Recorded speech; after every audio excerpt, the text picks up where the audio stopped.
fit in, homie. Let me get him where I fit in, homie. Let me get him where I fit in, homie. Let me get him where I fit in, homie. Who am I but I'm Dre Mac? Came into the game just to spit facts. And see the space that I'm in. They got me by the Drake cause I'm cold with the pen.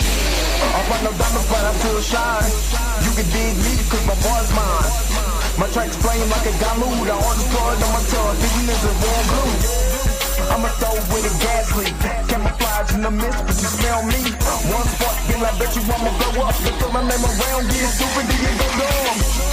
No rest for the weary, or versus thinking in his man, but you can't see me. You rather drink than go pull up, but took a knife through the game, homie. Let me get him where I fit in, homie. Let me get him where I fit in, homie. Let me get him where I fit in, homie. Let me get him where I fit in, homie. I came to eat at the a la carte. Got stripped of a bear, call me brainstorm. Then I come together like a Voltron. Then I pour all the plaques, you use Decepticon. Straight rappers to the streets like Cobra. 80s they can throw they like. Up in the storage and I'm man. Up, down, then I'm cheap. You a beast, man. I take a beat in. Ninja Turtle rap, Turtle Clans get defeated. Hot samurai, you can call me Night Rider. You can never stop me, cause I'm a guy ball. Bad attitude like a rocket, my whole to the A, and I bet you can stop us. LL bad when I go and show up. You can hear the haters in the back. Let me get him where I fit in, homie. Let me get him where I fit in, homie. Let me get him where I fit in, homie. Let me get him where I fit in, homie.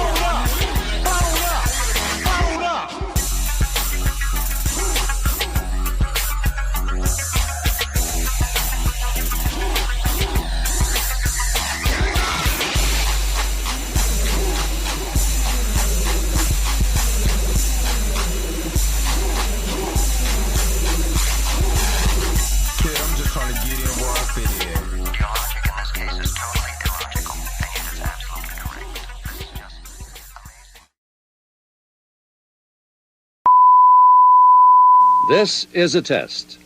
This station is conducting a test of the emergency broadcasting system. This is only a test. Taste the biscuit.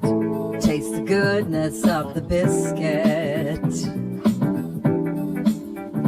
Taste the honey sauce.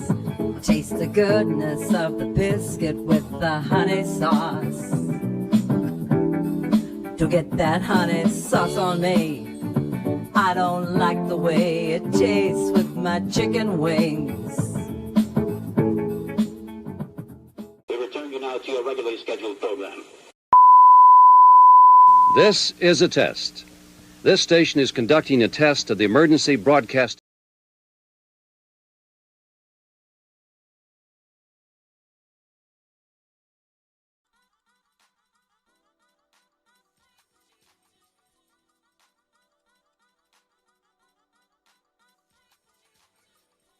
This is just one of those mornings. What's going on, everybody? What's going on, man? It's another episode of the Dre Mac Show. 7:30 in the morning Central Time, 8:30 on the East Coast. If you're on the West Coast right now, go ahead and get up because you already know that the early bird gets the worm. And on today, there is a interesting video that I want to take a look at from the Covis lookout. The latest video, one of the latest video that he had that I've been having in the chamber again for a minute.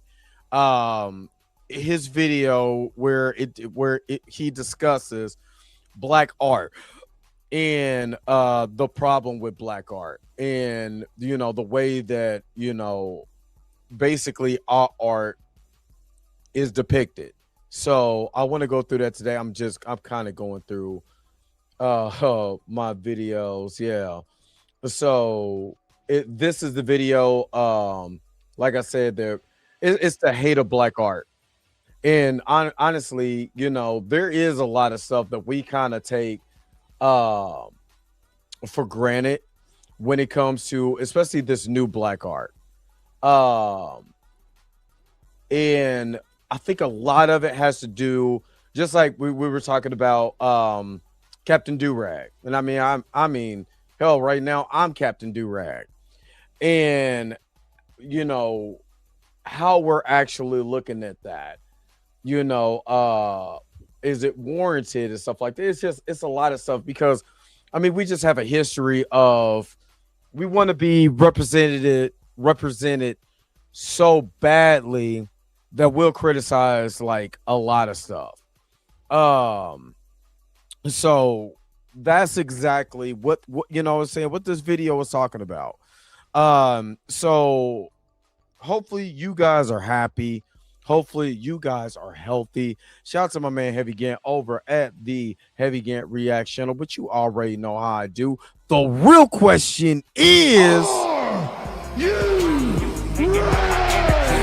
Say why you hating on my energy? Say why you hating on my energy? I don't think you wanna be my enemy.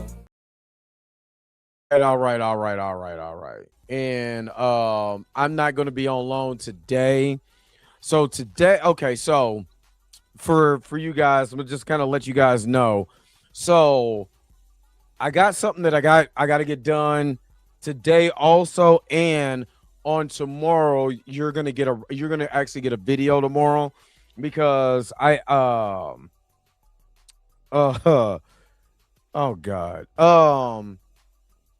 because I actually have a any gate. Okay, I got a partner of mine that's on the radio. He asked me, "Hey Dre, I'm bringing back the radio show. Would you like to be would you like to be on? And would you mind doing a regular segment? Me and you do a regular segment on the show." So your boy about to be back on the radio, a local radio station here in Kansas City. So yeah, so that's the reason why you got a video yesterday. You guys almost got a video today. But yeah, I have an opportunity with my boy Lorray Easterwood. If you've seen the video from 2024, that was the recast versus anti-recasters video. That is what I'm going to be on tomorrow. But I'm actually going to be a regular on that show. So that's what I got going on. It was just an opportunity that came up. He asked me, did I want to do it? I was like, for sure. You know what I mean? So it's a lot of rest I gotta get, you know what I'm saying? So I'm gonna do my video, take a nap, get up, do what I gotta do or whatever. But yeah, so that's what it is. And I'm not gonna lie, I hurt myself at the job, you know what I'm saying? So I had to recover because I felt something in my ball joint in my right arm doing this job like repeatedly over and over again. And I finally like felt it and that mug was killing me. You know what I mean? So yeah. And this ain't the first time I've been on the radio. So shout out to my man Lorray Easterwood for this opportunity. I can't wait to get on to do my thing. And I will be streaming. You know how I do the what is that? What did I call it? When I'm in my car, I'm gonna just stream it. You know what I'm saying? I'm just gonna stream it. So you guys will be able to see it tomorrow and everything.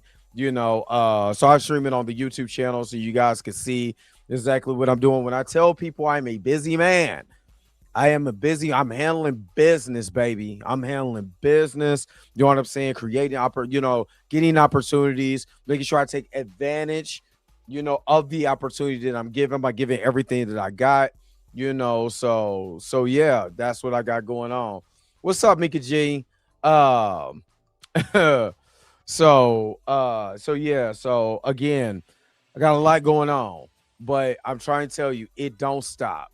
It don't stop. Everything that I'm doing, I'm trying to tell people don't really understand really how I get down when it comes to my business. You know, and that's why sometimes like I might not respond to y'all or whatever. I gotta work. I gotta create the show. I gotta do I'm doing other stuff on the side. It just, you know what I mean, to prepare me. You know what I'm saying? So you gotta work. You gotta handle your business or whatever. So if I don't get at you on Instagram, it's not, I apologize. It's not personal. And sometimes I just throw stuff on just to throw stuff on so people could go in and engage in on my Instagram. But half of the time I'm working. You know what I'm saying? Straight up working with a capital W. So, if that's what y'all, so I wanted to give you guys that. So if you get a video from me, still, like, share, and subscribe on the video. If it's your first time, make sure that you guys are liking it.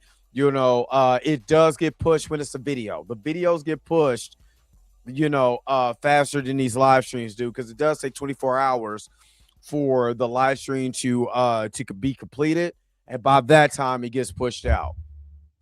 So make sure you guys are interactive with the videos also, just like if I was live, but yeah, man, I'm just doing what I got to do. I'm doing what I got to do, and that's why I be like, man, I need a vacation, like, for real, because I'm in here, man, and I still got work to do in 2 weeks. You know what I'm saying? We got to film. We got to, shout out to Mika G. We got to film the shoot. You know what I mean? So we got a lot of stuff that's going on, man. So trust and believe, your man is getting it, is getting it in, no Diddy. Because it's just so much of stuff that I want to do, and so much as the opportunity is out here. I heard my man Sugar Free said, and I've repeated the same sentiment. You got the same amount of hours in the day that Michael Jackson had, and you chose to be a loser. You know what I mean? Nah, I'm gonna take every single minute, moment that I have, that I still got breath in my body, and try to make it the best I can. Point blank, period. So it is what it is. But let me shout out to she can feed a P. So let me shout out everybody who is in the chat. And let's go ahead. Let's get this thing started. Damien, good morning, good morning, good morning. And oh yeah. As soon as I finish with this, got some things to do. I'm trying to. Yesterday was weird. I'm not gonna lie. Yesterday was really weird. But I'm trying to go back and do the video where I just break down like each scene that I like and that new Spider-Man trailer. I'll rewatch it again just on my TV. That mug is that now. That looks like a comic from the trailer. Again, I'm just judging from the trailer. The trailer is shot like splash pages from a comic book, from the hand to a boomerang, tarantula in the clips. And I hope they don't do a montage where you see him fighting tarantula and boomerang, just almost like in steals, like they did with Fantastic Four. Can we actually see a fight? You know what I'm saying? We know that they the C-listers, you know what I'm saying, or the B-list. They not the Sinister Six. You know what I'm saying? They're like the Wacky Five. Let's at least get a couple, you know what I'm saying, like at least 5 minutes of some good action or whatever, and Spider-Man doing Spider-Man things, But yeah, I want to go shot by shot with that. So I'm still trying to bring that to you. I'm trying to bring that to you today. Because tomorrow I got more stuff to do. So, all right. Krisha Key, good morning. Good morning. Andre Ware, good morning. Julia Network, what's good? Good morning. Q is not a robot. The admin, good morning. Good morning. Erica D, aka She Loves Fantasy, good morning. Good morning. Xavier Phoenix, good morning. D Stizzle, the admin, good morning. Good morning.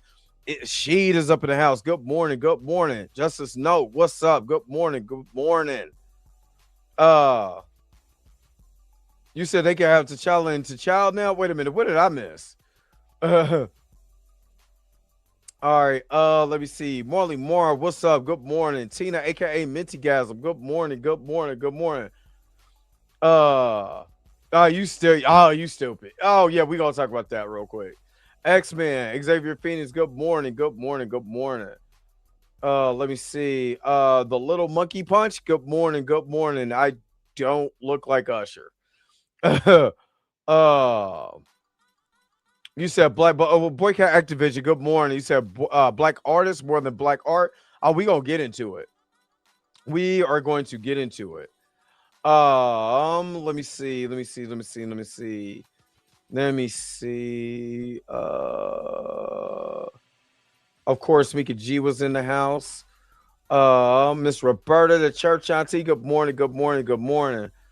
Abundance. Good morning. Good morning. Good morning. It's a pit player for Pomona. It's where my family is from. That's where my mama from. For Pomona, California. What? What is this? Hey, whoever go one of the admins go over on the mobile side and check for trolls. Just please check for trolls. I know the mobile side is not that great, but please check for trolls. Yeah, but remember, no, he doesn't have the busted arm. He has a device that's if you go back and look, he has a device on his arm from She-Hulk, where he said this keeps him in human form. So he still has that on there. Okay, appreciate it. Thank you, because that was wild. That's wild. Like, what are you talking about? Like, like I said, a lot of people. Why we on your brain? Why we don't? I don't go to white spaces and troll them. You know what I'm saying? Ask them, do they like cheese or whatever stuff is. That's wild to me. Somebody will waste energy trolling somebody when we don't do that. We don't go. I don't go around to white spaces and troll white people. What for? You know what I'm saying? Stupid. It's stupid. But to answer your question, I'm in Kansas City. All right, let's go ahead. Let's transition real quick. Let me shout out the crew real quick. Let's go. You already know what it is. Hold up. Wait a minute. Wait. Whoa. Stop everything you're doing. Go and hit that like button. I know this is probably your first time watching and you probably enjoying everything. Stop fucking on the channel and go and hit that subscribe button so you never miss one of my videos or one of my morning live streams. And for only $2.99 a month, you know you can be a part of the crew. And shout out to all my crew members that been holding it down for Dre Mack and the crew since the beginning. All right, back to your regularly scheduled program, now in service. Go. Bye.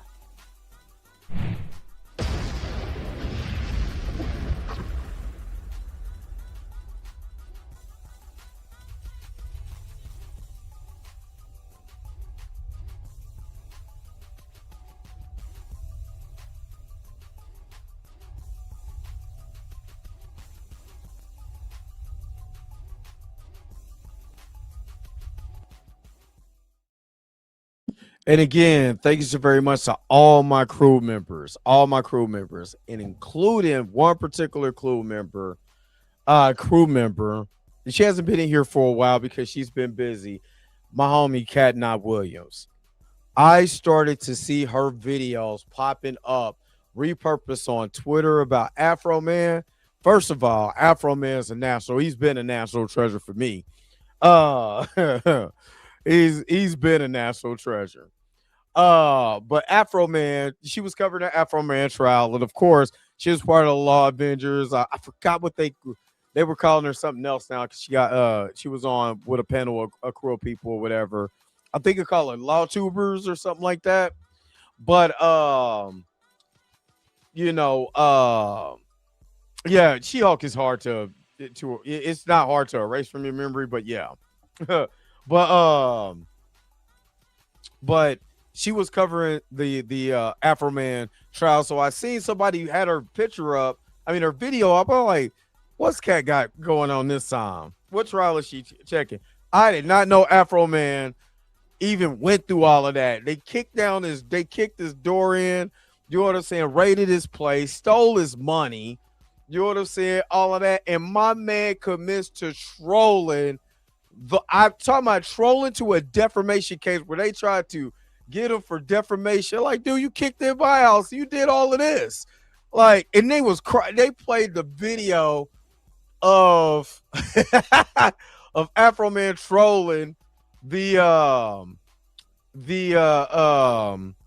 of the cops, and that Afroman video went on for 13 minutes. That's hilarious. And I watched one of his videos on YouTube. I mean, on Twitter. That is gotta be the funniest thing. Now, y'all be saying I'm trolling with a certain somebody. Yeah, I'm just saying there's bigger levels that I could go to if I just wanted to. Then Afroman did it, and that was awesome. I loved every minute of it. Afroman for president. Thank you, Roswin Music. I wish I knew what that meant. I don't know what that means, but I don't know what that means. Well, I appreciate it. I kind of want to see what that means, but in the meantime, in between time, let me go ahead and hook you up. Gang baby, gang baby, gang baby. You are truly amazing. Gang Thank you for your super chat. Gang baby, gang baby. Hey, real talk, I'm about to look that up just to make sure. Oh, okay. See, Q, look at that's what I'm talking about. Thank you, Q. Thank you, because I didn't know what that meant. Means blessings, feast, festival, or bless. It's kind of like, you know what I'm saying? Shalom. You know what I'm saying? Peace and blessings. You know what I'm saying? Shalom Torah. You know what I'm saying? You know, peace and blessings and thank you. Oh, all right. Oh, okay. All right. I really appreciate that. Thank you so much. Because I was about to look it up. Yes, he is a hero to the people. And free speech, baby. That's how you operate free speech. You know what I'm saying? Afroman be cracking up. You know what I'm saying? Marching in that. First of all, that suit. You know what I'm saying? He gave an American suit. You talking about literally the troll of the century. I'm talking about 50 Cent. Nobody got. They can't touch what Afroman just did. And Afroman did it underrated because I had no idea that was going on. You know what I'm saying? Now I can't stop watching this. Some of that stuff is hilarious. So, yeah. And they were all crooked cops. All crooked cops. Face looking stupid. Loved every minute of it. That American flags, a draped flag, that American flag suit gotta be part of the biggest troll. He's wearing the suit, his lawyer's wearing an American flag. You know, we're Americans. You know what I'm saying? That's what it is. See, you know, we're still Americans. And oh yeah, he won. He won. He won outright.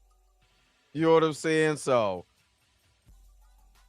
yeah. So all right, let's go ahead. Let's do this. Let's take a commercial break. I wish I had some Afroman that I could play without getting in trouble. Hush. Hold on. Let's take a commercial break, man. I'll be right back with more of the Dre Mag Show. Knight Rider will return after these messages and station identification. Scanman, he's Scanman, not just Oprah's boyfriend. If you cross him, you're a dead man. You heard what I said, man. I heard he was gay. No way, sister. Who's that man? He's Scanman. Knight Rider. The Knight Rider Power Cycle with Kit on the pretend instrument panel. Here he comes. There's something special happening at Kentucky Fried Chicken. Fresh buttermilk biscuits made from scratch. Our chicken head biscuits a perfect match. Warm, taste so good, make you want to slap your mama for real. Man, I slap your grandma, I slap your auntie. Good idea. Playing horsey with your little sister. Bad idea. Playing horsey with your Aunt Bertha.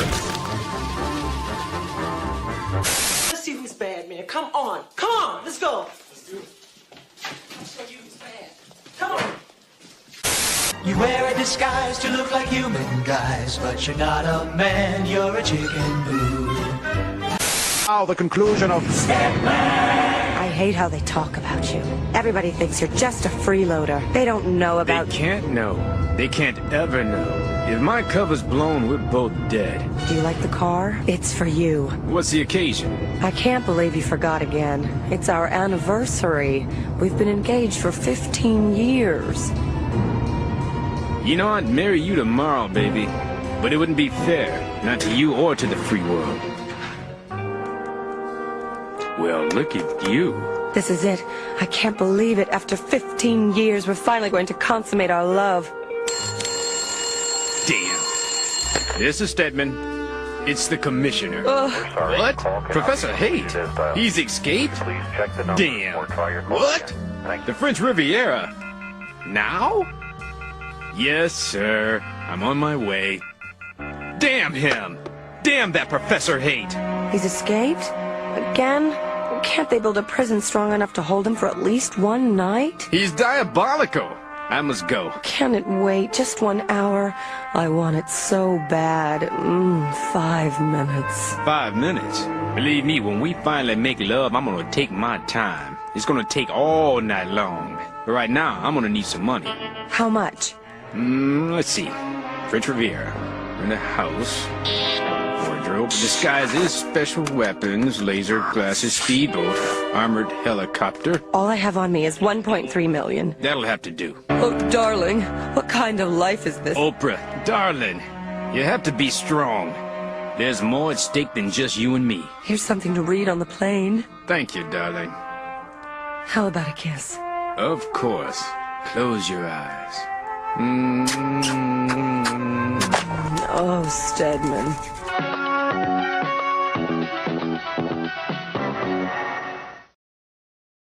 All right. Let's go ahead and do this dang on thing. Let's start. Let's transition over. And let's let me share my screen and let's get this video out. It's the hate of black art.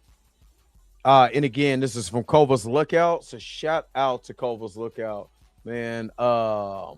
Let's get into it. Let's go. Let's see what he's talking about.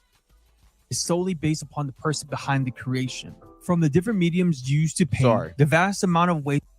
The foundation of art in its many forms that have been born is solely based upon the person behind the creation. From the different mediums used to paint, the vast amount of ways to tell a story, and the birth of sounds that are synced together in order to make music. Music that will elicit a response of body rhythmic motion known as dance. All these art forms were founded from the people who took a chance to do something different and or had no choice to make something different due to being kept outside, not allowed to participate with the general population and their mainstream art forms. This to me is one of the most important beauties of art, the act of making something out of nothing. Now let's add the layer of creating something out of nothing with the factor of everyone trying to belittle your art, disrespecting your art, and or stealing your art for their own, monetarily benefiting from it, and then trying to erase your culture from the history books. It's gonna be one of those videos. And my man over here cooking. Enter Black. He cooking already. Oh, he's cooking already. I like Kova's Lookout's videos anyway. But yeah, he's cooking already. Exactly. Boycott Activision. Black art and the black artists who make up these spaces are foundational to life. If I only talk about America, black art is foundational to the growth and development of many entertainment fields, from acting, literature, music, and so many other modern art forms. Many musical genres can trace their origins back to the primary black art, blues music. Originating in the late 19th century American South, blues music is the foundation for nearly all American popular music, directly birthing or having heavily influence on genres like jazz, rock and roll, R&B, country, soul, and hip hop. And let's be honest, a lot of people really don't understand that If it wasn't for blues, you don't have bluegrass. If it wasn't for the blues, you don't have jazz. If it wasn't for the blues, you know, and what I mean, because the blues, R&B, rhythm and blues. That's what R&B is. Rhythm and blues for those who don't know. You know, and then that's the reason why old boy, what's his name? Was getting cooked the other day. Jack Harlow was getting cooked the other day, and he deserved to get cooked. You know what I'm saying? Talking about, because I listen to, because I like it. I mean, because I made this album and make me feel blacker. You would never, and the rock means ever, know how it feels to be black. Because again, you like our rhythm, but hate our blues. You don't stand up for us. What black or what? You because you got a little rhythm, you think that makes you black. Again, I'm tired of the conversation when it comes to people that love our art and only dive into the artistic part of it, and that's the only thing that they feel like makes them black. You know, if I could dance, I'm black, but I don't know anything about the origination. I don't care about the history. I don't care about anything. I can just take your art and it makes me feel black. I can take your dance and it makes me feel black. I can take your look and you know what I'm saying, the way you move, the way you walk, the way you talk, and now I feel black. That is not the black experience. What you are doing is copying and cosplaying at this point, because you have no idea what it means to be black in America. You would never know the stories, especially my grandmother, who came from, Mississippi as a sharecropper, because my great-grandfather and great-grandmother were sharecroppers in Mississippi. You would never know their pain or their struggle when it comes to American society, especially from that side. You would never know. So anybody who says this makes me feel black, or whether it's tongue-in-cheek or whatever, still an insult to a lot of the experiences that black people have came from. It may not be me directly, but trust and believe I am the effect of hundreds of years of what has happened to my people. And I know personally from my dad's side of the family, them coming from Mississippi, originated from the slave ship in South Carolina. Trust and believe, we know. We are just the descendants of that, trying to navigate the best way we possibly can. So anybody who comes in and says they feel a little more ethnic, feel a little blacker. You know what I'm saying? I feel a little rhythm in my soul. Makes me feel blacker. Need to be slapped in a mouth. I'm sorry. I was about to cuss Mr. Roberta's in here. I'm sorry. Because that's disrespectful. You know what I'm saying? Because if I start doing country, I won't say I feel whiter. You know what I'm saying? For one, the origination of country comes from the blues, and we were singing country way before that. You know what I'm saying? Like I said, bluegrass, country. When you look at opera, when you look at classical music, didn't originate from white folks, man. Sorry to tell you. Just anyway, I'm going on one of my tangents, and y'all didn't come for those tangents. Let my man speak. Now, hip-hop being one of the most influential music and cultures in the entire world. Look how much it's influenced things like K-pop. There have been and are prominent and fantastic black artists in literature, movies, and TV. Many of them have to work very hard in an uphill battle to get their stories told, movies produced, and TV shows greenlit. No matter how hard we work, it never seems to be enough. We are always an afterthought, disrespected, and or blatantly ripped off. Recently, a lot of disrespect to black art and its artists has happened that's really pissed me off. Starting with DC Comics and its disrespect and mishandling of its black characters. DC Comics in the past 2 years has really been on a roll since the launch of the Absolute Universe line. I've given this imprint and their titles, specifically Absolute Batman, its praise in some past videos. Some of these comics in this line that have been produced are really good and pretty solid, and has gotten me reading superhero comics on a regular basis again. A lot of fans are happy about these refreshing new takes of these legacy DC characters until you start to realize DC Comics hasn't put any stock into their characters of colors or never really given any of these characters a chance to really grow and build a fan base or get an ongoing series to see where they can go, but will give a lower selling white character the grace to have an ongoing series for a long duration of time. And for those wondering about the timeline, oh god, Green Arrow. Man, I wish I could just skip this part of the video. But I got to. I gotta let him cook. You know what I'm saying? I gotta let, you know. Oh man, just don't it look like he about to say army, matey?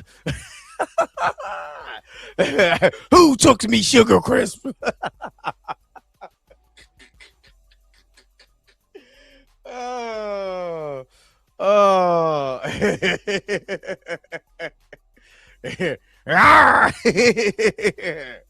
Oh man, I gotta let him go. As much as I don't like Ernie, you know what I'm saying? I gotta let the video cook. But tell me, you know what I'm saying? He don't look like Childish Gambino from This Is America when he was making that face, the Uncle Ruckus face.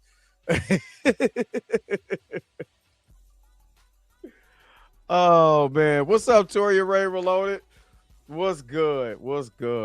Yeah, okay. Let you know what I'm saying? Yeah, this is trigger warning. Arr, can't get enough of that Golden Crisp. Hey, at least he took my advice and got a lineup though. That's what's up. Anyway, all right. DeAndre Mosley, what's up? All right, I'm gonna stop trolling. Taste the biscuits. Arr. Taste the goodness of the biscuit. He looked like he about to ask SpongeBob, where's me money at? All right, that's enough.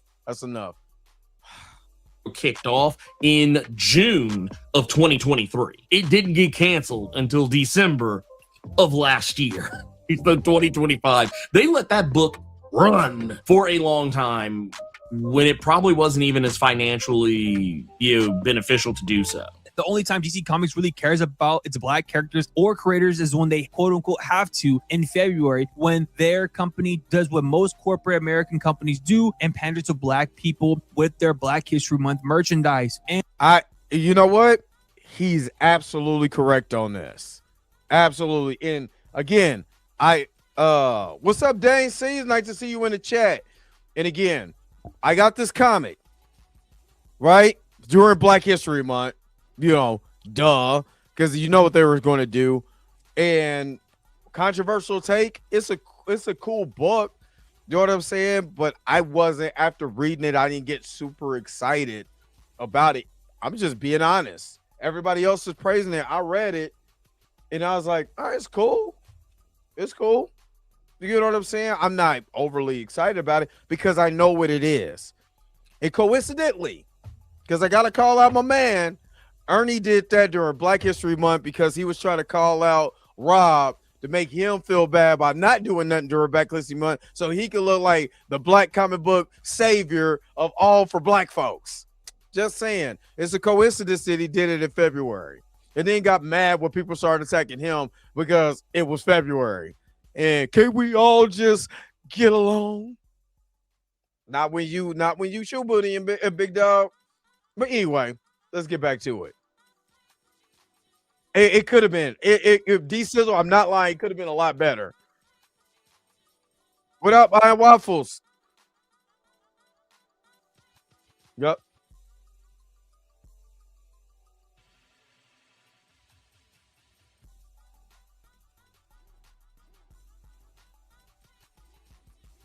Yep.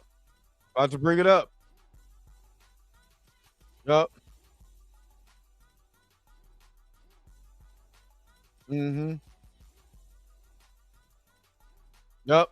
Oh God. Oh my God. I can't believe I didn't. Nobody told me. I'm just over here listening. It ain't showed nothing. Let me go back a little bit. I'm like, yep. Just looking stupid. Hold on. Let's go back. Let's go back. Shots. This is when DC starts to dust off their black characters in books for, again, a one-shot or mini-series. This year in particular, to celebrate their Black characters and creators, DC Comics actually allowed one of their most prominent comics with some of their most beloved Black characters to leak on the DC Unlimited app with the new history of DC Universe, the Dakota Incident, which was a one-shot to build up some lore with the Milestone Media Dakotaverse characters with DC Comics history, explaining how these characters fit in the DC Universe, how they are set in the universe, and the comic can be also seen as an allegory for the real-life Milestone Media founders and how they had to sign away the rights of the characters to DC Comics, how these characters were effectively shelved for so many years after they were signed away. The subtle drop probably was one of the reasons the comic was not promoted at all prior to the drop date and was leaked via the DC Unlimited app 2 weeks prior to it being put on shelves. I mean, besides that, because it's obvious, you know, with the storyline in this, what they were doing, the book is okay. I'm not gonna lie, the book is okay to me. It's not groundbreaking. It's not something that I was sitting there like, oh my God, I can't believe they did this. I can't believe they did that. It's okay. It's cool. It's cool. I'm gonna just be honest with you. It's cool. It could have been it could have been written a whole lot better to show a power dynamic, but it was, I mean, honestly, it was DC characters coming and taking over, you know, these Milestone characters. In my personal opinion, you know, you got Icon and all of that just falling down. But like, okay, I mean, I guess it is an allegory for, you know, Dwayne McDuffie and all of that, you know, signing over the rights to the characters, you know, at one point in time or whatever. But I mean, you know, honestly, it didn't get me so excited where I'm just like, oh, that's the greatest thing I ever read.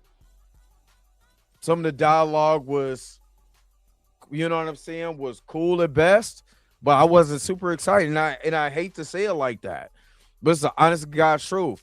And again, when you make a comic just to appease people, you know what I'm saying, and you're taking a shot at the people that you're trying to, you know, that's producing the book. Good luck with the characters in DC, with Black characters in DC. I'm just saying that. DeAndre Mosley, thank you so very much for the $5 super chat. Character at DC, and that's without her cancel origin comic in the 70s would have made her the first Black female comic character with a ongoing solo. Okay, I got what you're saying. Okay. And again, you know, I don't read a lot of DC anyway.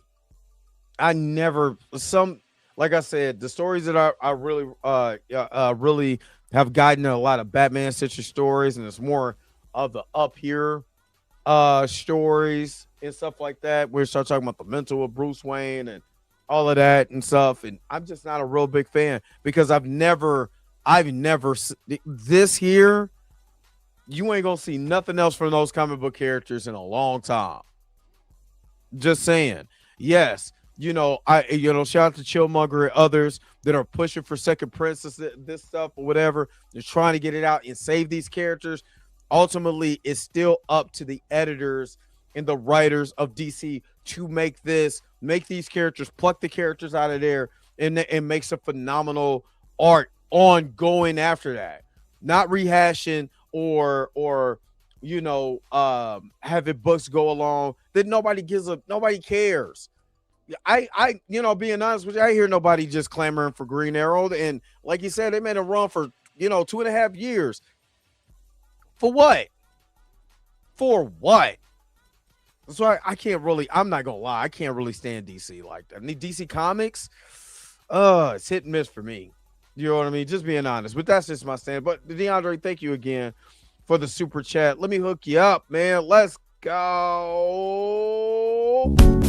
Super chat, body roll.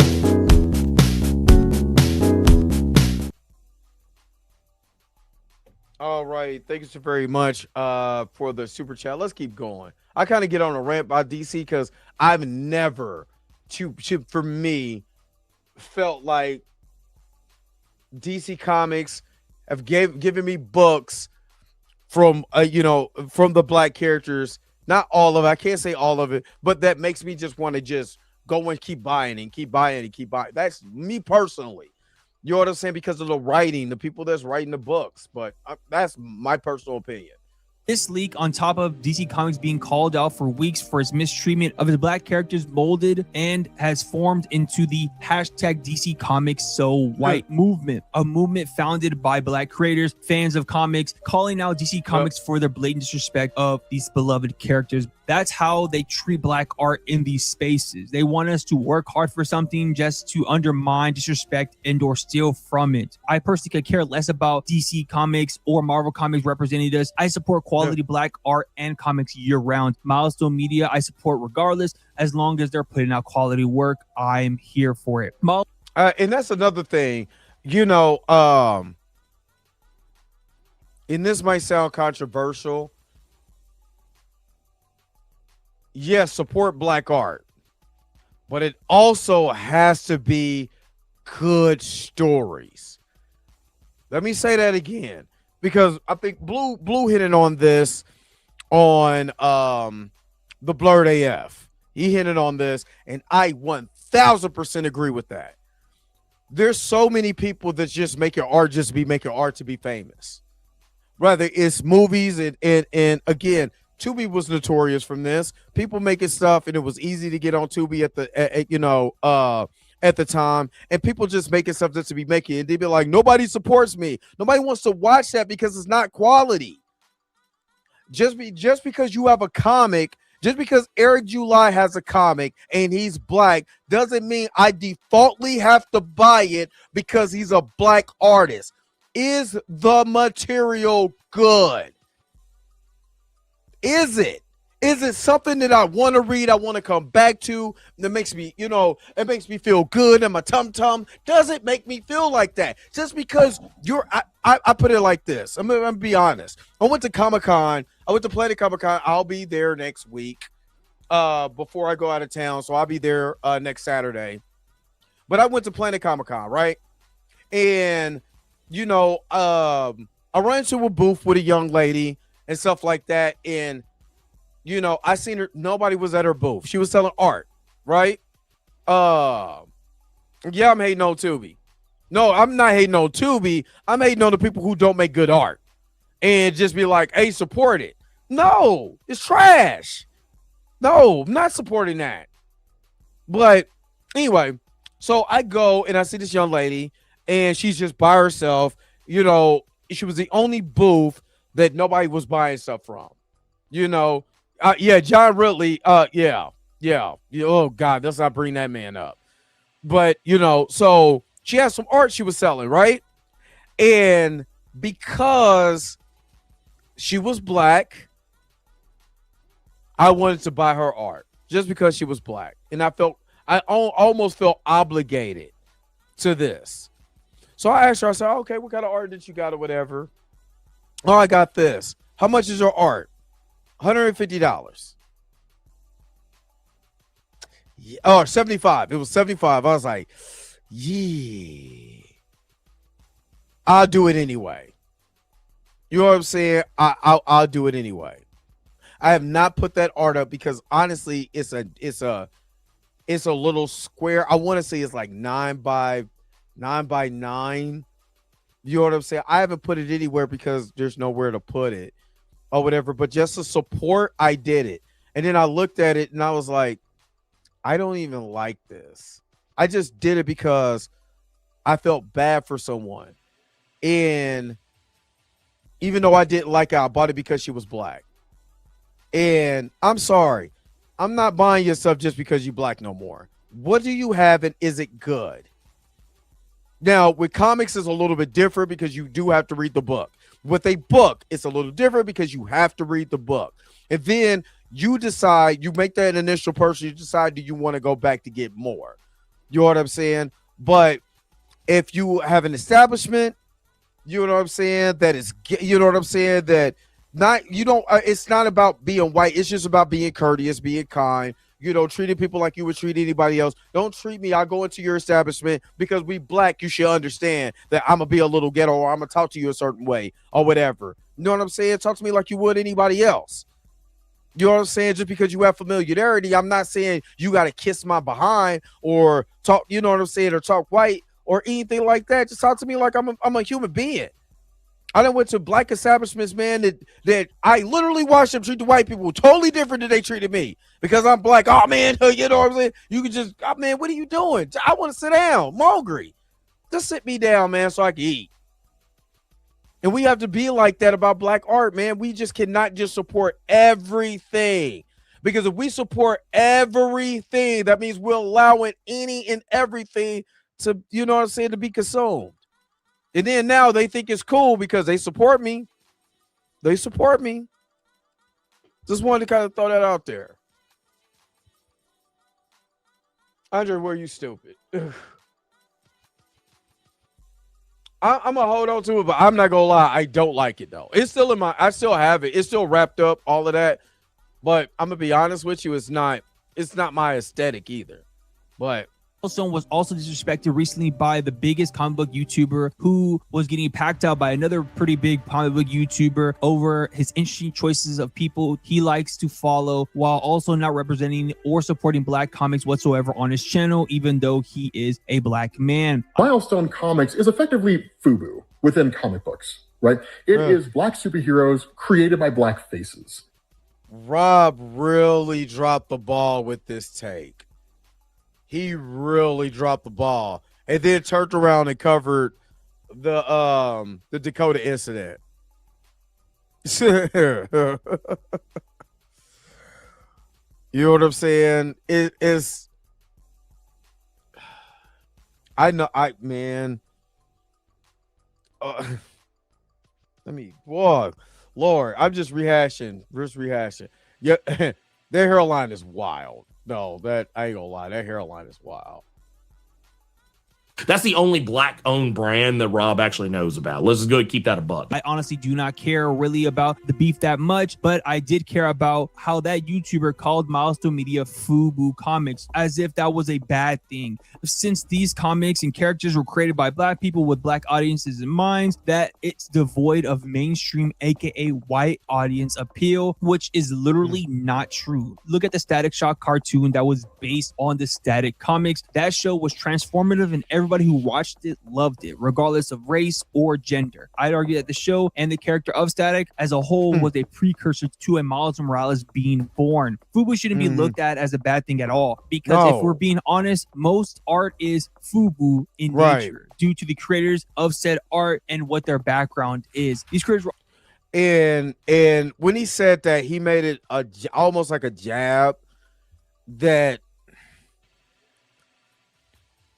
which again, it's got to be one of Rob's worst takes in the history of Rob being known in the comic book YouTube space. It was a horrible take. With that being said, Rob had on he got a picture with him in some FUBU for back in the day. So it was cool to wear, but not cool for your comic book. You know, again. I have some of that FUBU Black Albert Fat Albert gear too. Trust me, I used to rock a lot of that FUBU. I love FUBU. I used to have the whole FUBU line with the what's his name? Not Super B. Forgot his name. I had the shirt, brown shirt. I used to be fly. You know what I'm saying? He said that he was wrong, and I think Rob realized it later on that he was, it was just a bad take. And I think, I can't speak for him, but you just can't do that. You just cannot do that. Period. You're wrong. He was wrong. You just can't do that. But I've already touched on that. Let's keep going. It's the other one that try to play this pro-blackness because you do black comics and you're still not supportive of everything black. Funny.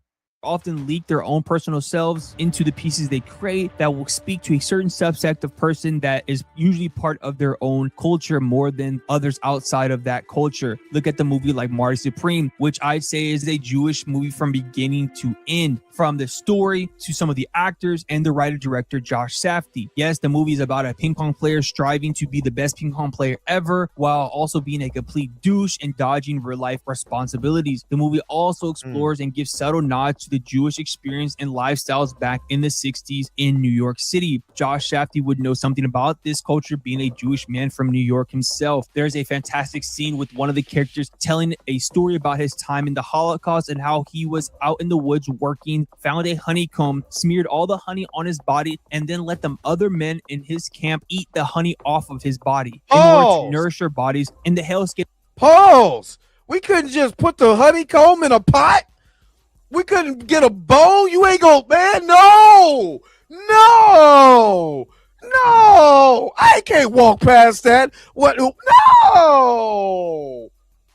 I wouldn't tell nobody that story. Ain't grown man licking nothing off my body when there's a bowl or what? Nah. I don't know what experience that is, but again, let me just say this. It's cool, and not just, and again, like I said, my now why I gotta shut up? I ain't say it. I ain't shutting up. They was licking honeycomb and all of that off a man's body to nourish somebody's body. There was no other way. So nobody said, listen, ladies and gentlemen, there was no other way they could have got that honey. There was no other way. Let me lather myself.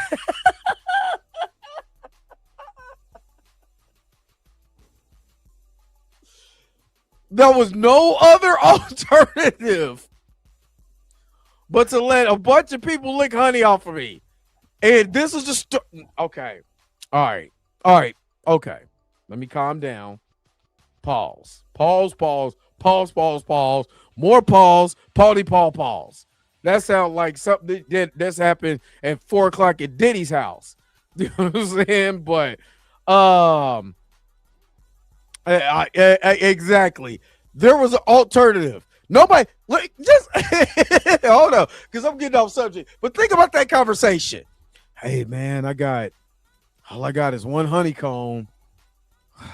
I ain't got no bowl. I ain't got no shoes. I ain't got nothing to put it in. I'm going to lather myself up, dog. Y'all just lick it off of me. Everybody in agreement? Yeah. All right, man. It'll just nourish your body. Man, what? Anyway.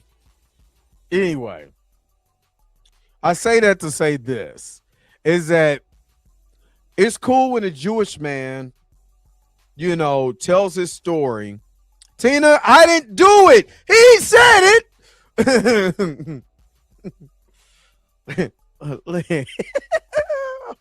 Oh God.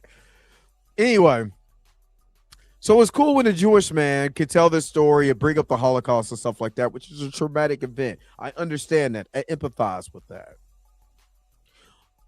Then you have someone like Stevie Knight, who will see a movie called Sinners that takes place in the Jim Crow South, where you got sharecropping and all of that going on, and he'll call that woke and make up every excuse in the world why that's woke.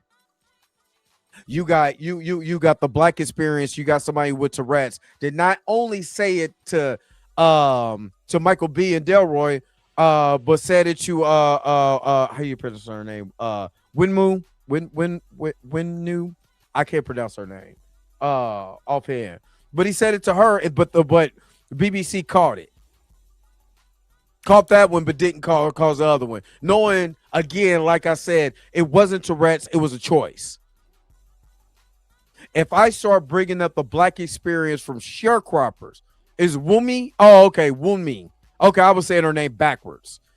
Okay, so you got people who are sharing the stories on Twitter about sharecroppers You know what I'm saying? In the, you know what I'm saying, in the earlier century, talking about how hard it was to be a sharecropper coming from a plantation. Remember, 1865, yes, the Emancipation Proclamation happened, but that did not stop slavery.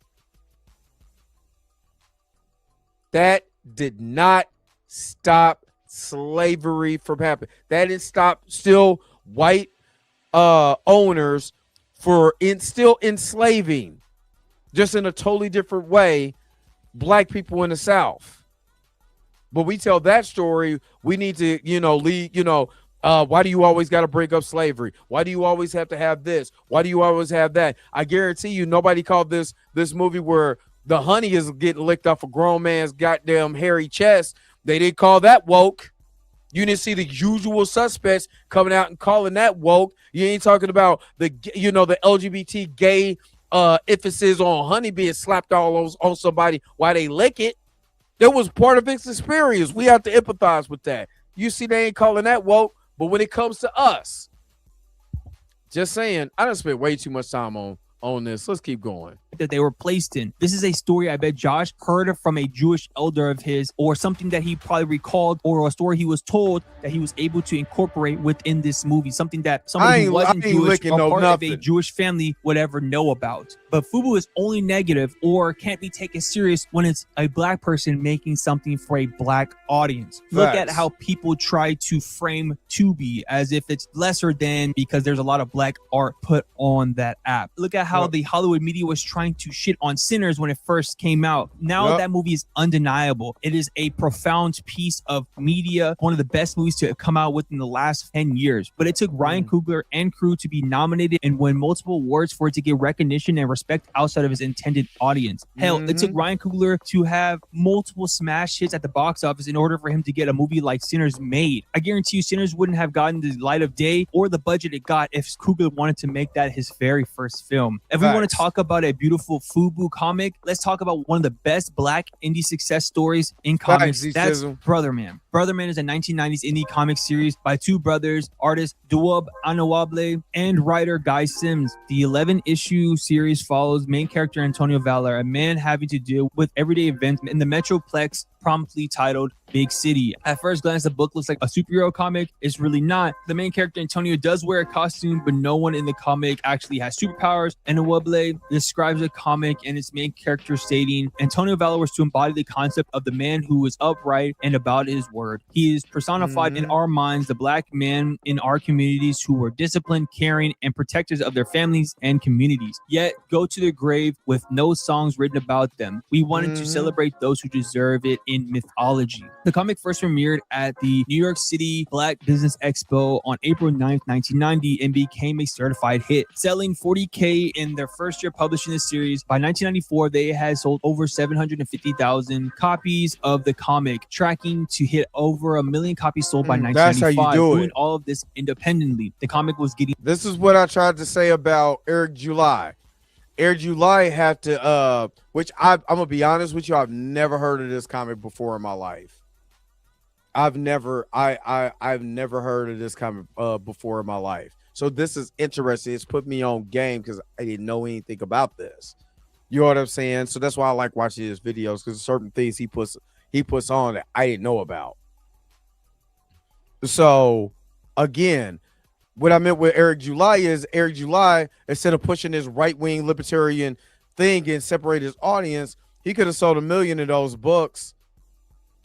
You know what I'm saying? 1 million of those Ison books if he wasn't on this far right-wing crusade. He could have just made a good book. You know what? That book could be absolutely amazing. I don't know. I would never read it because you already drew the line in the sand with me, big dog. But you know, when you just make something, when you make really good art, you put love and passion to it. It's not about money, and you can't throw money around. And that's again, I said this about rap too. I said this about rap. What separates Kendrick Lamar, J. Cole from a lot of these guys who just make a TikTok, a song that you could dance on TikTok and that's it. And then just from the, just from that standpoint, it's the art. There's artwork in this. I rap for a long time. You know what I'm saying? But if I'm not coming from my heart and I'm really thinking and processing this, you know, if I'm making something that sound ratchet like a sexy, if I sound, trust me, I'll be laughed out the building if I rap like Sexy Red. Offbeat, second grade reading level lyrics. You know, I'll be laughed out the building.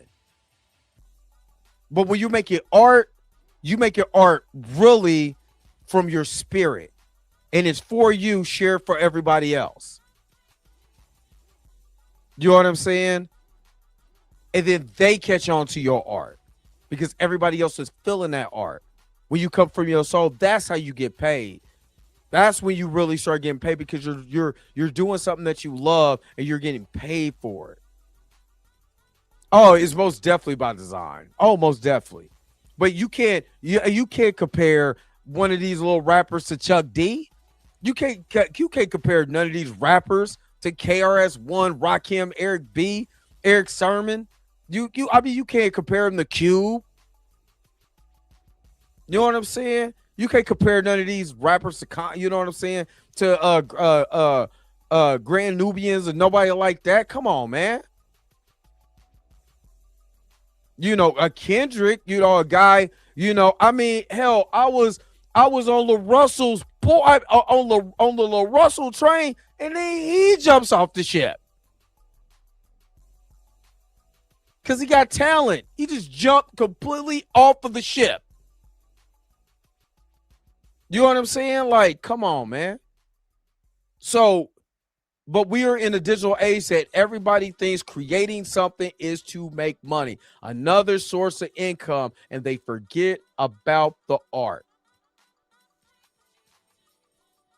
Tons of positive press from CNN, NPR, and the Arsenio Hall show. Pretty awesome for these guys' first attempt at making a comic. The artwork in this comic is fantastic, alongside great character designs, are very reminiscent of the 1990s era. It was drawn in a lot of black hip-hop influences within the pages and in the character designs as well. This comic is black through and through, but what's the most amazing aspect of this comic is how much of a family endeavor this series was. Between the brothers created the comic all together. The fact that this comic was embraced by the black community in such a profound way, making it Black an Comic Lord, comic shout out. cult classic. This comic wasn't just seen at comic book shops, but also in the community barbershops, community town halls, and so many other places that was outside of just the Wednesday Warriors' eyes. The brothers stopped creating the comic once their mother passed away the same night issue number 10 of Brother Man dropped. After that, they put out issue 11, then stopped producing the comics altogether. Duab moving on to have a long and healthy art career working in animation, recently getting his animation directorial debut with Ianu Child of Wonder, which became the number one showcase series in the Cartoon Network app and streaming internationally on Max and Showmax Africa. He also did storyboards for shows like Black Lightning and Spider-Man Noir. Guy Sims also went on to continue working as a professional author, writing tons of books, as well as writing graphic novel adaptations of popular books like Dean Water, Myers, Monster, and many others, some of which he collaborated with his brother Duab. Interesting enough, even though they had such a impactful stint in comics, neither brothers were really big fans of the medium while growing up or the industry as a whole. Duab often recalls how his father opened his eyes to the faults of the comic book industry, especially how they portrayed black characters in their comics.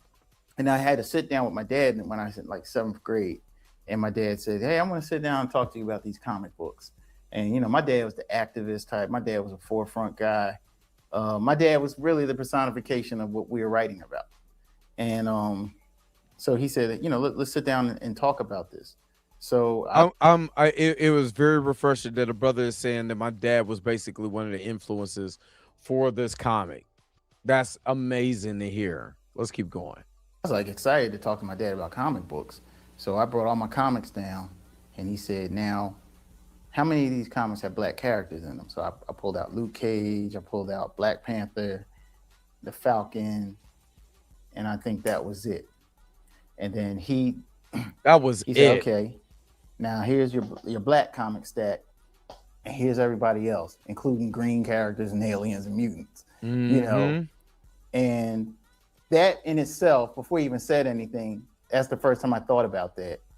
Like, you know, since that time, I mean, I knew they were rare, but then I'm spending my money on it because I still liked them. So then we went into dealing with the issues in the comics, and that's when I started learning about how stereotypical Luke Cage was, especially the title "Hero for Hire." You got to pay him to be a hero. But I didn't. Man, he will beat Dr. Doom's behind for his $200. I need my money, honey. Yeah, I mean, you know, technically, again, you know, Luke Cage was made for the black exploitation movie, and they thought because you're watching Mack Truck Jones, or you're watching Dolomite, or you're watching, you know, Richard Roundtree, you understand, the Shaft, we can make a comic, you know, out of that has the stereotypes of black exploitation, but not the soul of it. Was written by white writers. You know, I said Mack Truck Turner, but you know what I'm saying? Like, that was the thing. Remember, people forget Falcon was a pimp. I think that's again why we were pushing so hard for Black Panther, because of the origins and what he actually represented. And then it seemed like the other black characters were just caricatures. And it just wasn't just black, but you know, since we're on that, it was just caricatures of black people. Black people ain't walking around talking about "where's my money, honey" in real life. You get laughed about. You get laughed about the streets doing that. This ain't, you know what I mean? Like, come on, man. Come on.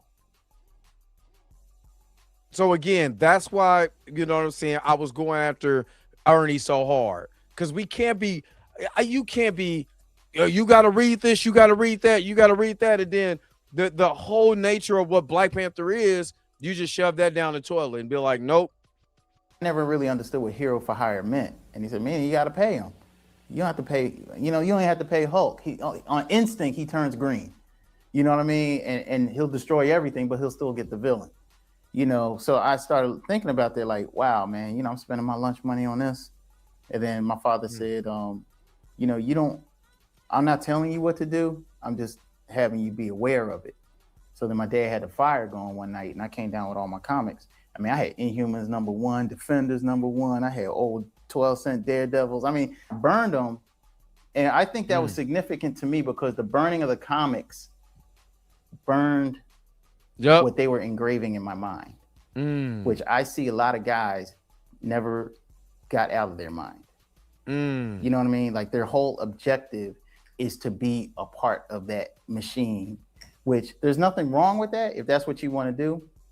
You understand what I'm saying?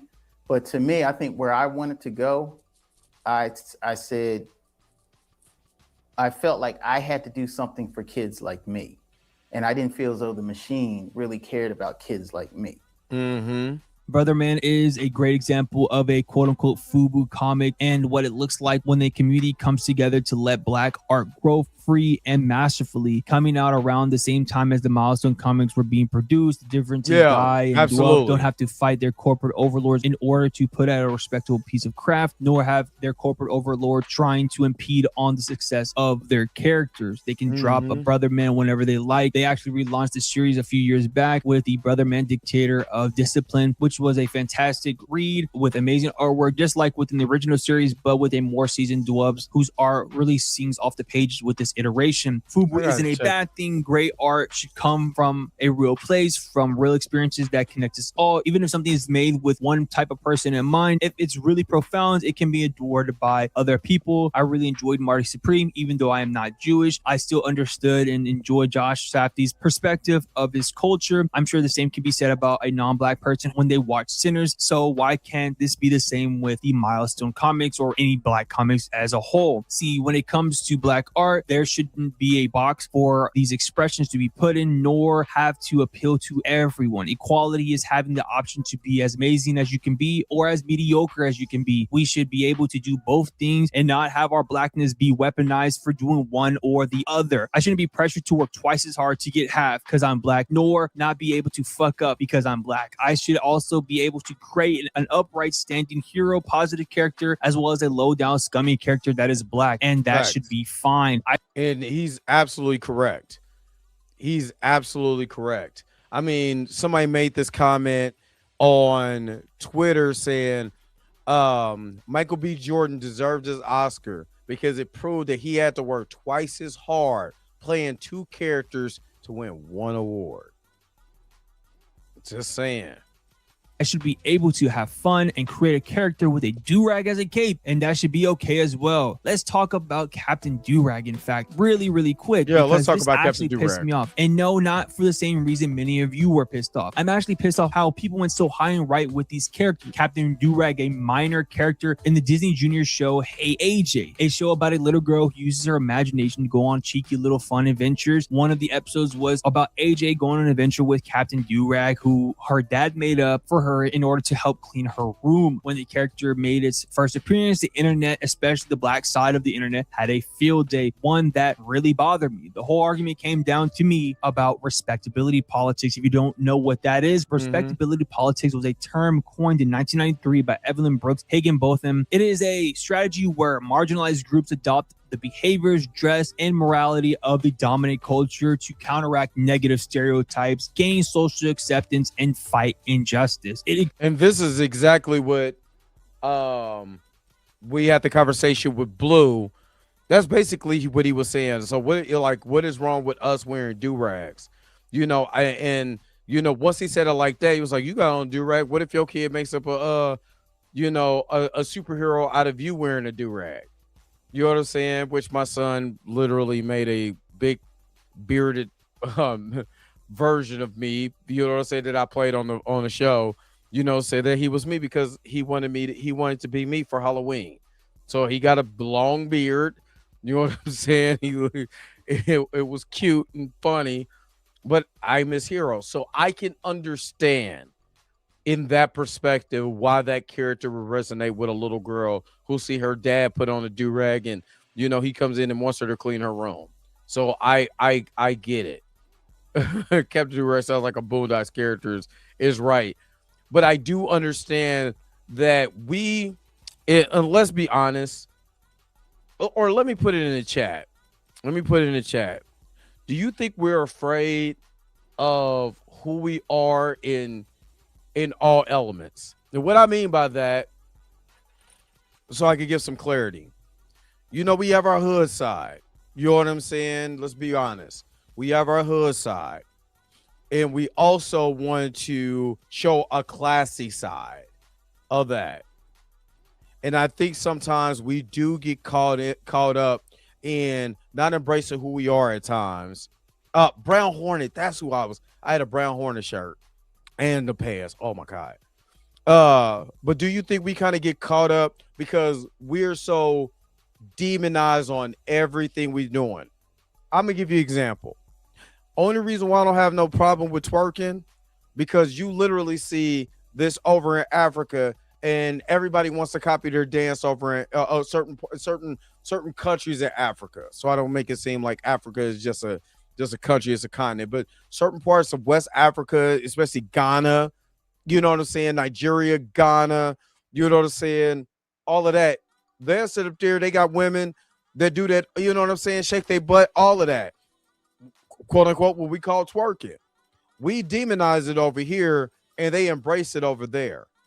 The way that we wear our hair, men with hair get demonized. You know what I'm saying? If you got locks and stuff like that, you look like a criminal in the eyes of certain people. Why do you have hair? You know what I'm saying? You should cut your hair. You know what I'm saying? And stuff like that to play the game. Like we're ashamed of ourselves. And when we cut our hair, you're a sellout.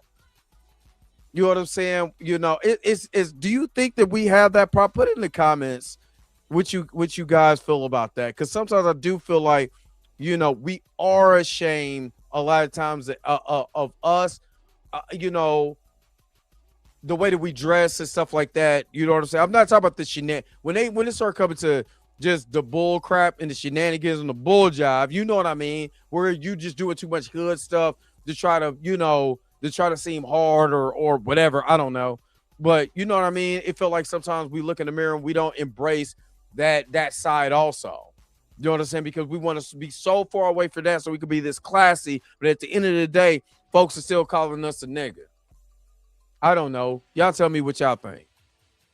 Encourages self-regulation to prove worthiness, often by focusing on individual improvement rather than systematic change. The problem with this is no matter how quote-unquote white black people act or black people try to conform to the system, is never going to work or benefit them, because the system is going to move the goalposts or straight up never give you what you want unless you overhaul the whole entire system. Look at the slaves who fought in the Civil War. They were promised 40 acres and a mule and never got it after serving. Look at the vets who came home from World War II with the GI Bill, who were denied the houses that they were applicable for. Look at Tulsa, Oklahoma, and Rosewood, Florida, both black cities striving for economic independence the way that they were supposed to, just to get burned down by domestic white terrorists. Now, let's go back to Captain Do-Rag, the dumbest thing to be upset about, stemming from the fact that a black cartoon character is wearing a do-rag as a cape because you associate that with being quote-unquote ghetto, just like wearing a bonnet. Why are we okay with the character like Captain Underpants being around a literal grown man who runs around in his underwear around children, not fully dressed at all? But he makes a good point.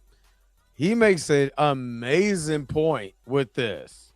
Can't see a man wearing a grooming item on his head. I don't have a problem with Captain Underpants just as much I don't have a problem with Captain Do-Rag, but I do have a problem with the way that we focus on one character and have a problem with him because he's black and allow another character to be around. Because if you saw a man walk around in the do-rag outside and a man walk around in his underwear outside, the man in his underwear around children is going to go to jail. The man with a do-rag might go to jail, but that's because you're racist. Just like how you don't like when you see kids walk around with the shiesties on their faces. Just straight up prejudice. Check yourself. Look in the mirror. Shit is just ridiculous. And this character and show is actually really good. My kids loved it. And it was created by black people. The whole team behind Hey AJ may not be fully black, but the origins of it stems from black creators. So why are we black people trying to box our own people and their artistic expressions in? We want to be empowered, right? Be free, right? So why are we using the oppressor's tools on each other? At the end of the day, making a really good point.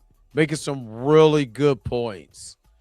There has been attack on black art these past few weeks, and I'm tired of it. Between these corporate entities setting us up for failure by leaking our books, to quote-unquote prestigious award shows blatantly disrespecting us in front of millions of people, now it's black folks using respectability politics to control black art, just as these mega corporations try and do. I'm sick of it. Black artists, do you, be you, create what is in your heart and soul. We do attack. Breathe life into it. Do not let them take.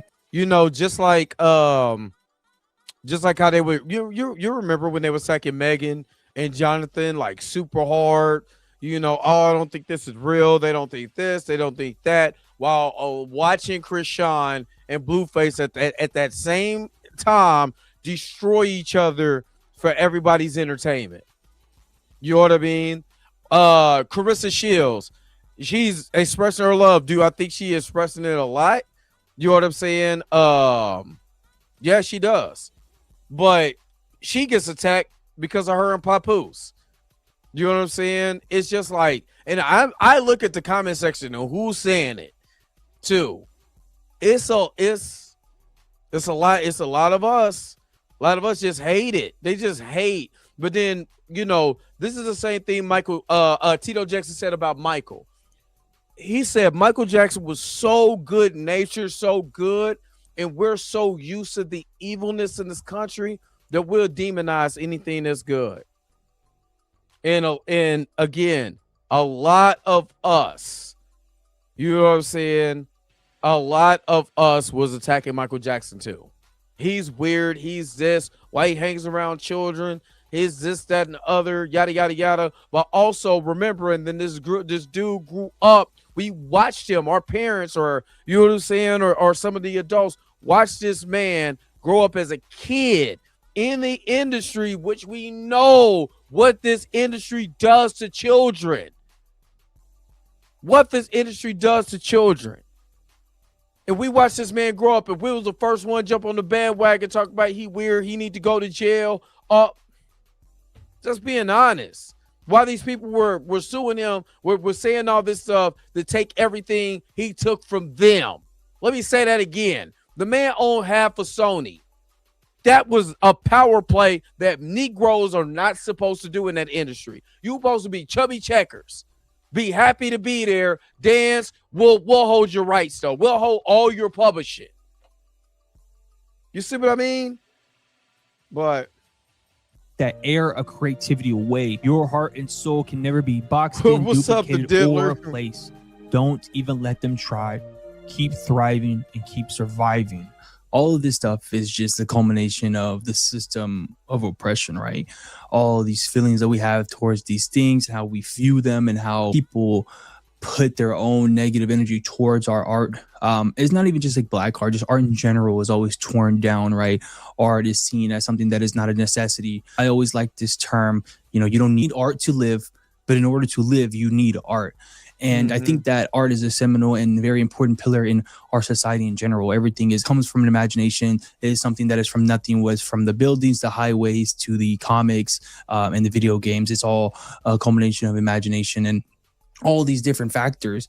And I just think it's weird how we tear it down. And on top of it, when it comes to specifically black people and people outside of blackness that critique our art, there's just this aura and air of just negativity. And I just don't like it. I just think it's blatantly just bullshit, you know? And even like for the examples that I had in the video between like FUBU, right? How FUBU was a pivotal thing in black culture and space during that time, and how it was used as like this negative connotation when FUBU was, you know, an independent brand that launched, that was proud to be black and for black people, and, you know, was successful, especially for that time. And it's still around now, you know, and one of the founders is on with Shark Tank or something like that. Like it was a seminal moment and a seminal thing now. So why is that looked at as a bad thing? And just because it was a term coined by black people doesn't mean it's not applicable to other people and other races. In the day, good art, it comes from somebody's soul. It comes from their experiences that culminate into a story, a movie, a comic book, manga, whatever. I think it was just weird how,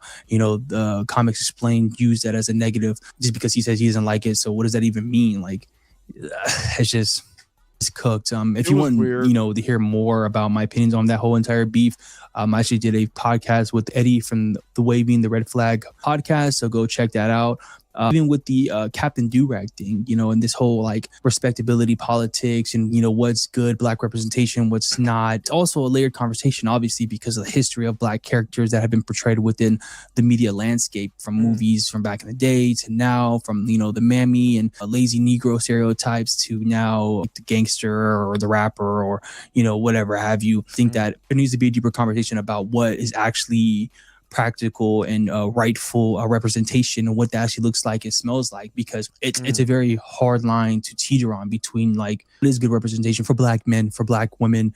You know, I remember there was a conversation being had about one battle after another with the Tiana Taylor's character, and a lot of people didn't like how she represented black women, how she was in this imperfect, selfish character. But there was a lot of black women who liked her character and her portrayal of the character because it humanized her, which at the end of the day, that's what we want, right? I think you should have multifaceted characters throughout the whole entire spectrum. It shouldn't just be the perfect, every-go-lucky person.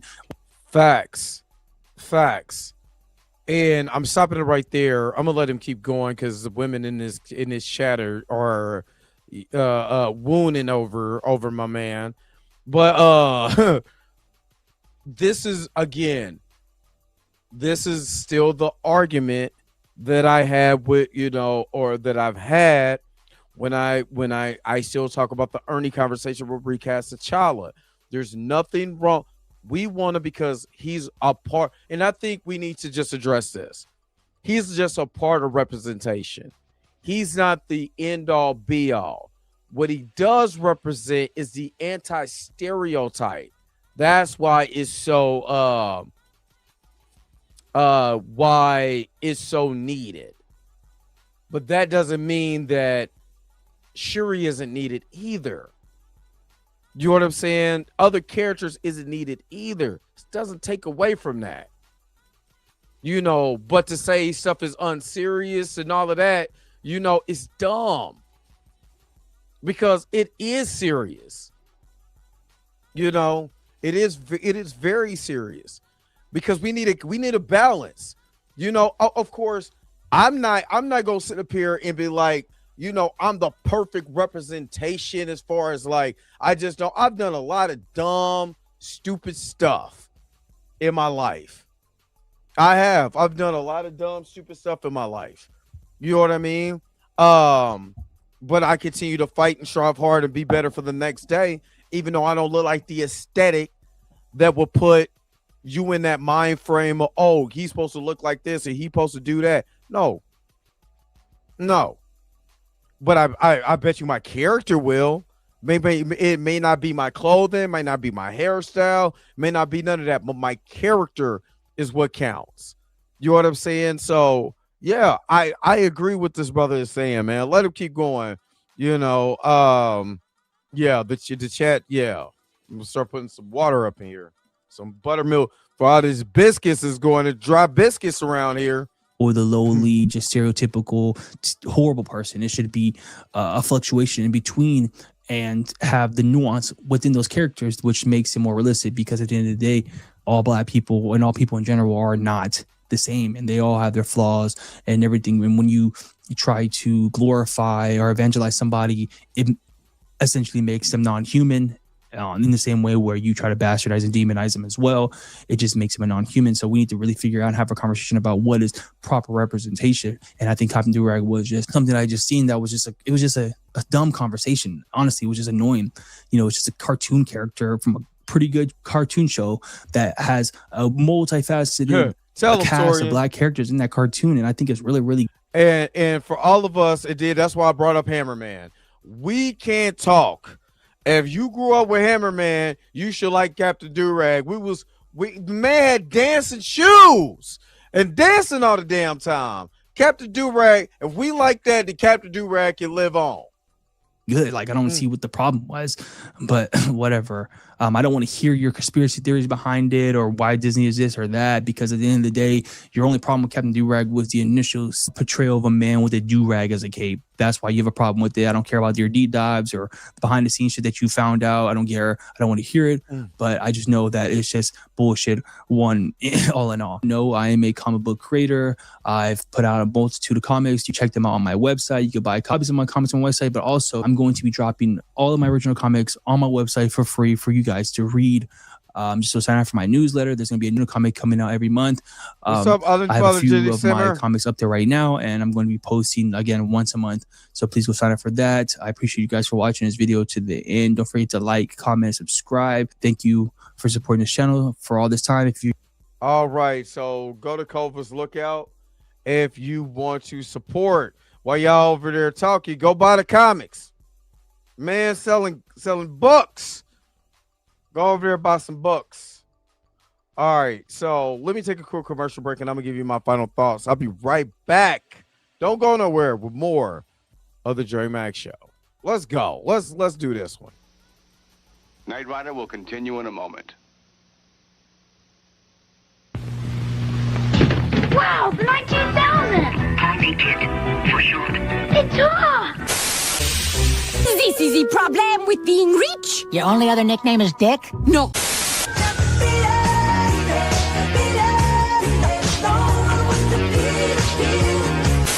So you understand the words I'm saying to you? Yeah. Well, what I'm saying is that there are known knowns and that there are known unknowns, but there's also unknown unknowns. Things we don't know that we don't know. What? Coach, I've got AIDS. Wrong. You're HIV positive. Big difference. It could be years before you even get sick.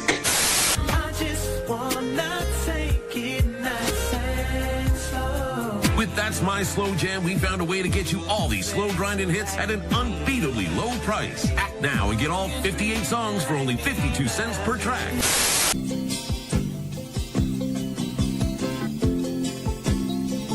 Just a good old boy. So skip it, to run, to jump, to hop, hop.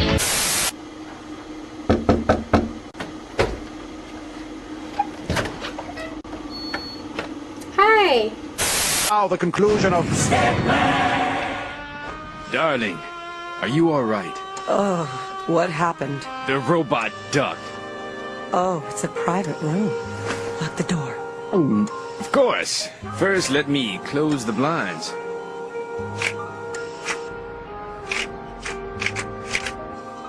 I think someone's calling me. I didn't hear anything. Hello? Monsieur Stedman, this is the Mayor of France. It's the Mayor of France. It seems that Colonel Haight... You mean Professor Haight? Yes, for Professor Hate is still alive and he's vowing to destroy you and all of France. There's not a moment to lose. You got to give me 10 minutes alone with my fiance. I'm begging you, man. No, out of the question. Hurry, my yacht is outside. Darling, I hate to ask, but... How much do you need? I'll bring you the change. Nice of you to drop in, Stedman. James Brolin. As always, your timing is perfect. Please, call me Captain Laser. Still battling Dr. Chaos? I bet Babs is worried sick. Hey, how does Oprah let you out of the house without a costume? I'm a secret agent. Damn! You're good. I'm the luckiest woman on earth.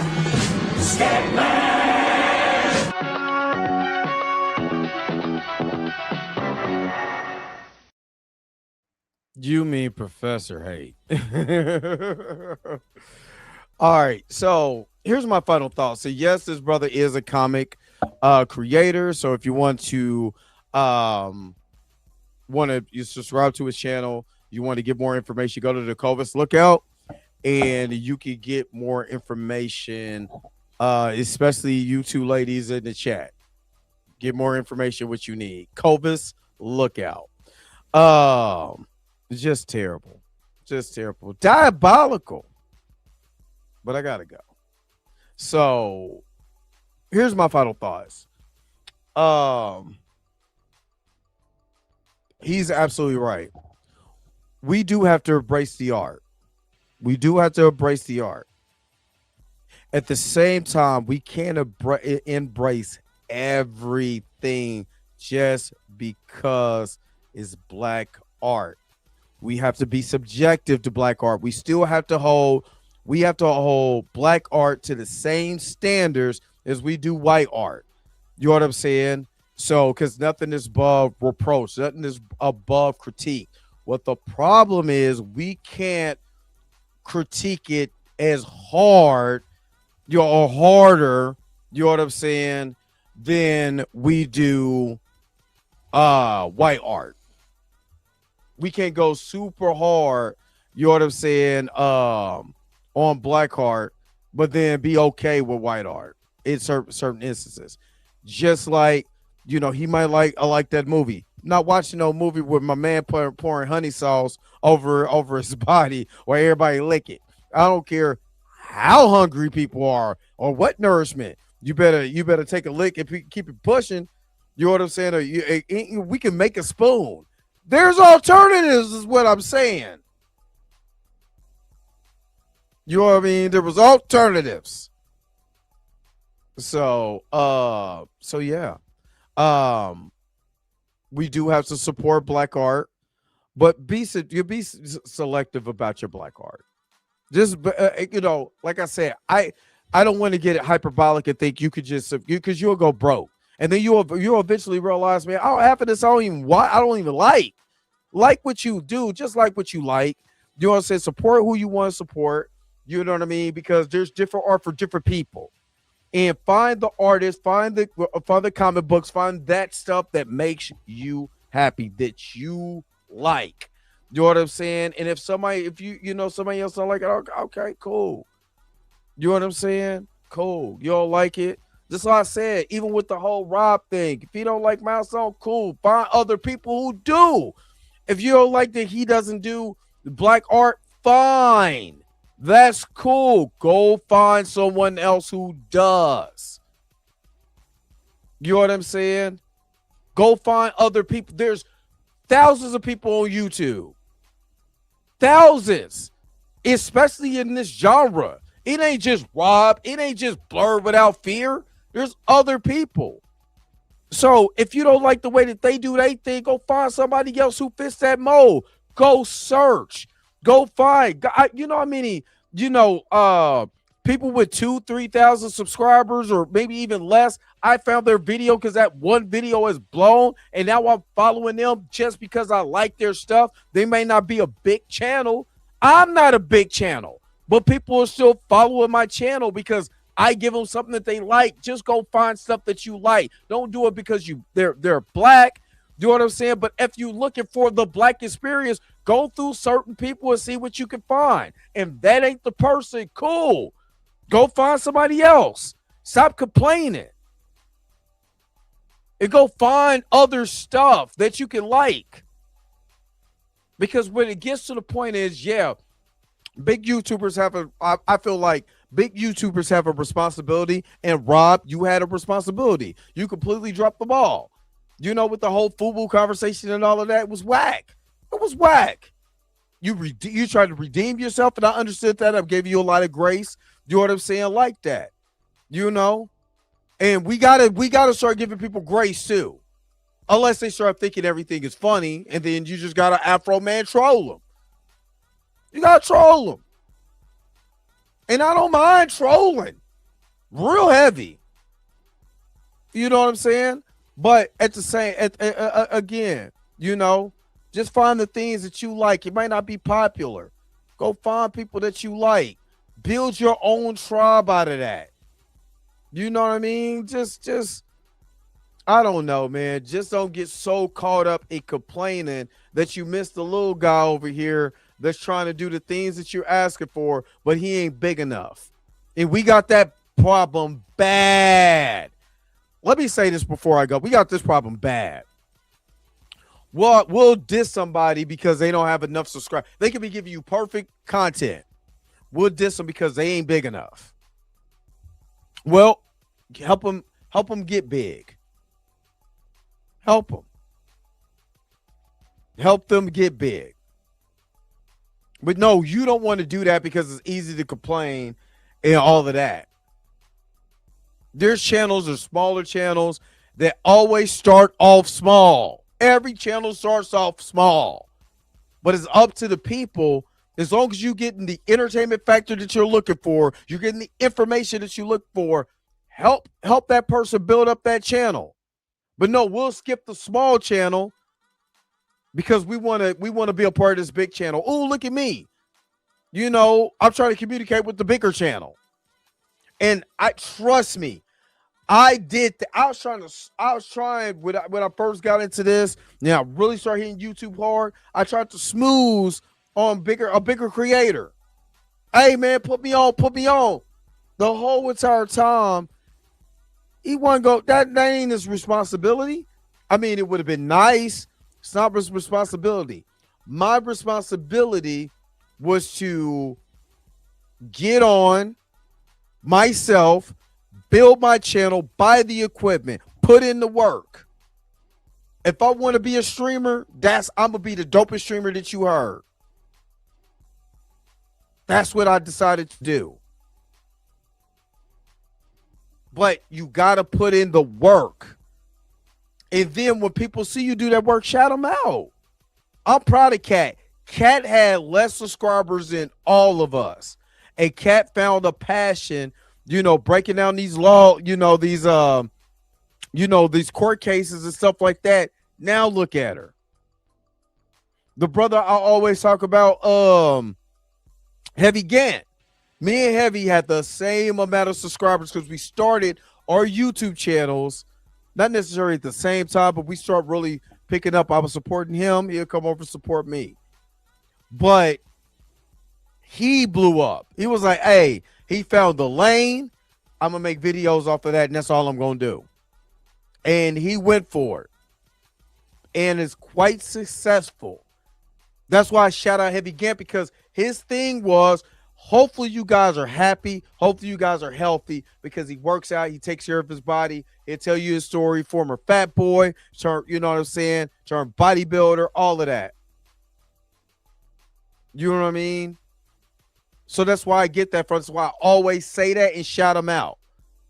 Because I got love from the homie. You know what I'm saying? He put me on one of his old YouTube channel. Having a conversation.